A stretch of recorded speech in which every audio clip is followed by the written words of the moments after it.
तर गेले 8-9 महिने मी कॉर्पोरेटमध्ये जॉब करतोय आणि सोबत वीकेंडला फिरतोय.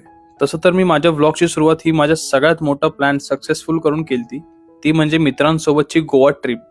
त्यामध्ये एवढी मजा आलती ना, तिथून मी माझ्या व्लॉगिंगची सुरुवात केलती आणि गोवा एन्जॉय केलता.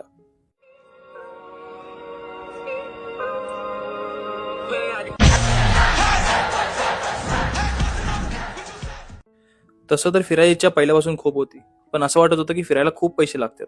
पण जेव्हा मी हा पंकज सरांचा व्हिडिओ बघितला, बहुत सस्ता है इस देश में घूमना, बहुत ही सस्ता है, मैं बहुत घुमा हूँ.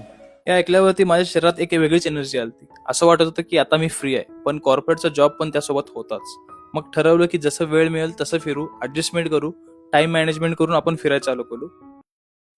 असं सगळं सुरुवातीला मी प्लॅनिंग केलं आणि सुरुवात केली ट्रेकिंगची, ते पण आपल्या महाराष्ट्रातला राजांचा किल्ला रायगड याच्यापासून. आणि 2-3 महिने सह्याद्रीमध्येच भटकंती केली. भटकंती करताना उन्हातला सह्याद्री कसा आहे तो दिसला आणि थोड्या दिवसांनी पावसाळ्याची सुरुवात पण झाली. मग काय लगेच ठरवलं पावसाळ्यातला सह्याद्री बघायचा, कारण असं ऐकलं होतं की पावसाच्या काळात जणू हे गड जिवंत होतात आणि ते धुक्यात हरवलेले किल्ल्याचे टोक आणि त्या अंगावरती रोमांच आणणाऱ्या वाटा आणि त्या गडाचा इतिहास आणि पुढे जाऊन प्रत्येक ट्रेकला नवीन मित्र, त्यांचे अनुभव, त्यांच्या सगळ्या गोष्टी, हे सगळं मला अनुभवायचं होतं.